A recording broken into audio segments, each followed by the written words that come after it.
Bonjour, j'espère que vous allez bien, c'est Marie de Combat de Femmes et je vous retrouve pour une nouvelle vidéo. Alors aujourd'hui, je vais vous parler d'un sujet qui est très tabou mais qui me semble extrêmement important justement de parler, c'est le viol conjugal. Parce que je l'entends encore pas mal autour de moi, j'entends pas mal aussi chez mes clientes et puis parce que je l'ai vécu moi-même. Parce qu'on se pose souvent la question, est-ce que parce que c'est mon ma partenaire, mon mari, est-ce que ça reste un viol ou est-ce qu'il a le droit de m'imposer des relations sexuelles, puisqu'il y a encore dans la conscience, je pense il y a la culture du viol, donc il y a déjà le côté que l'homme a des besoins et que c'est normal que sa compagne, sa conjointe y réponde, comble ces besoins-là et qu'il a le droit de demander et d'insister. Il y a aussi le fameux devoir conjugal qui reste très présent euh, dans le mariage, donc cette obligation de relation sexuelle quand on est marié. Et en fait, non, et heureusement que non. Euh, que ça soit déjà moralement, ça devrait paraître logique qu'on n'impose pas un acte sexuel à une personne, même si c'est quelqu'un avec qui on est marié ou en couple depuis longtemps. Et puis, c'est aussi illégal, en fait, c'est très important de le savoir. Donc, je vais vous lire un passage donc, de la loi, du code pénal. Donc, c'est l'article 222-22 qui a été modifié par la loi du 21 avril 2021. Et ça dit entre autres que le viol et les autres agressions sexuelles sont constitués lorsqu'ils ont été imposés à la victime dans les circonstances prévues par la présente section. Donc, c'est-à-dire commises avec violence, contrainte, menace ou surprise. Quelle que soit la nature des relations existantes entre l'agresseur et sa victime, y compris s'ils sont unis par les liens du mariage. Donc voilà, ça me paraît quand même assez clair au niveau de la loi, même si il est évident, je ne vais pas vous dire le contraire, que il y a encore beaucoup de changements à faire au niveau des textes de loi et de la prise en charge par la justice, parce que c'est difficile à prouver que ça a été fait par surprise ou par... voilà. Mais bon, en fait ça reprend le terme de consentement, c'est-à-dire que peu importe si c'est une personne que vous venez de rencontrer, si c'est juste histoire d'une nuit, d'une fois, ou que c'est l'histoire d'une vie, que vous êtes ensemble depuis 5 ans, 15 ans, 20 ans, la règle est la même. C'est important de demander, de s'assurer du consentement de la personne avec qui vous êtes. Et le consentement, en fait, il est donné pour une chose et il peut ne pas être pour tout le reste. C'est-à-dire qu'il faut le demander régulièrement. Alors après, ça peut être, je pense, quelque chose qui peut être très excitant dans la façon dont vous présentez les choses. Ça peut dire, ah bah voilà, là j'ai envie de te faire ça, est-ce que ça te convient?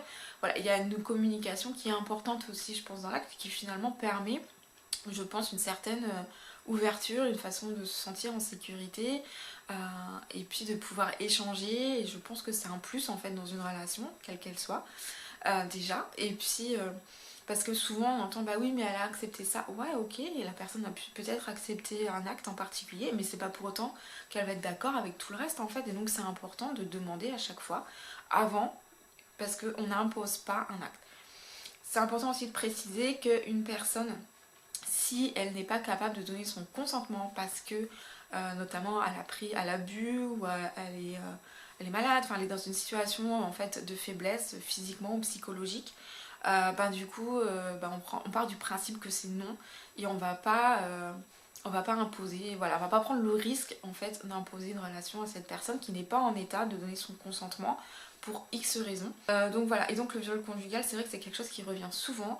Il y a pas si longtemps que ça encore, j'ai une cliente qui m'a demandé, en fait elle avait bu avec son conjoint, et puis le lendemain matin, quand elle s'est réveillée, elle avait des douleurs, et puis son conjoint était tout content, il lui a dit ouais ah, c'était bien cette nuit, vraiment c'est la première fois que tu as accepté que qu'on fasse ça et tout, je suis trop content.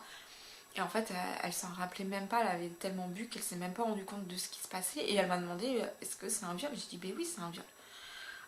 T'étais pas en état de donner ton consentement, et en plus il savait que cet acte là entre guillemets était pas quelque chose que tu acceptais habituellement, donc voilà, à un moment donné non, c'est pas acceptable. Comme c'est pas acceptable de me faire pression sur son partenaire pour avoir des relations sexuelles. Si la personne dit non, eh ben on accepte ce non. Si vous êtes frustré, vous vous débrouillez tout seul, c'est pas grave, ça arrive, vous êtes voilà, on est assez grand pour pouvoir gérer nos émotions, gérer la frustration normalement. Et ça c'est votre problème à vous, mais une personne a le droit de dire non, et c'est pas parce qu'elle vous aime pas parce elle vous rejette, ça peut être juste parce qu'à ce moment-là elle n'est pas disposée pour X raisons, hein. Ça peut être du stress, ça peut être la fatigue, ça peut être plein de choses, et c'est totalement ok, et on peut dire non, et qu'on soit un homme ou une femme, on a le droit de dire non, et quand on dit non, ce non doit être toujours respecté par l'autre. Et on ne fait pas de chantage, et on fait pas... voilà. Moi j'ai vécu ça, et pendant longtemps je me disais ouais c'est pas très grave, parce que comme j'ai été victime dans mon enfance, j'ai été victime à répétition, en fait moi j'étais dissociée à chaque fois, et donc je me disais bon, au pire c'est pas grave, je me coupe de mon corps, de mes émotions, et puis j'attends que ça passe, je ressens plus rien, donc c'est pas si grave que ça. Et en fait si, c'est grave, parce que c'est un manque de respect envers moi-même, et parce que bah non, en fait non, c'est non. Et c'est vrai que pendant longtemps j'arrivais même pas à dire non, et puis avec mon ex j'ai réussi à dire non, mais ce non n'a pas été entendu.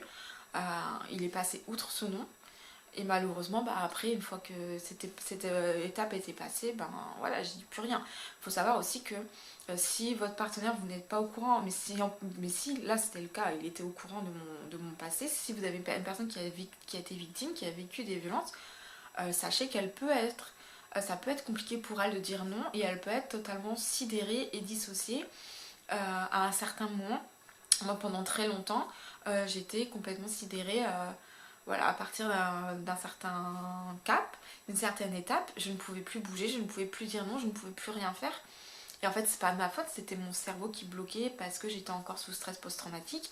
Et donc si vous savez que votre partenaire a été victime, faites encore plus attention et assurez-vous encore plus de son consentement. Et si elle vous dit non, respectez-le, c'est tellement important, mince quoi.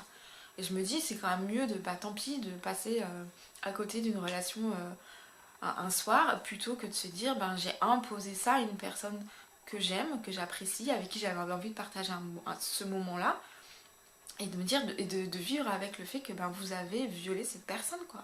Ça me paraît logique. Mais c'est encore trop tabou, et le consentement dans le couple c'est encore trop tabou, et c'est pour ça que c'est très important de le dire, parce que dans le couple on devrait se sentir respecté, se sentir en sécurité et en confiance, c'est quand même la base.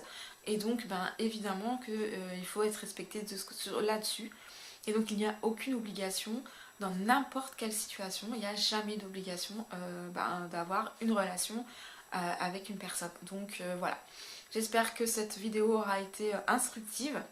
N'hésitez pas à me dire en commentaire ce que vous en pensez, si vous avez vécu ça, si vous avez pris conscience que en tant qu'homme ou en tant que femme, ça vous est arrivé déjà de forcer ou de faire du chantage affectif, ou mettre une pression psychologique à votre partenaire, ou si vous avez été victime de ça mais que vous n'en aviez pas conscience parce qu'on n'en parle pas assez, parce qu'on pense que c'est normal de vouloir du sexe et que c'est normal de se forcer un peu. Donc n'hésitez pas à me dire ce que vous en pensez en commentaire, évidemment avec le respect et bienveillance bien entendu.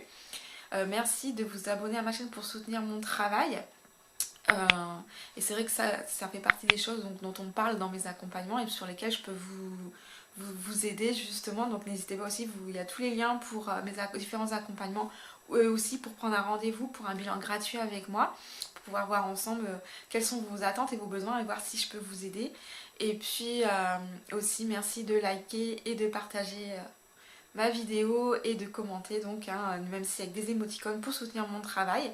Et puis en attendant, prenez soin de vous, et je vous donne rendez-vous samedi prochain pour une nouvelle vidéo. À bientôt.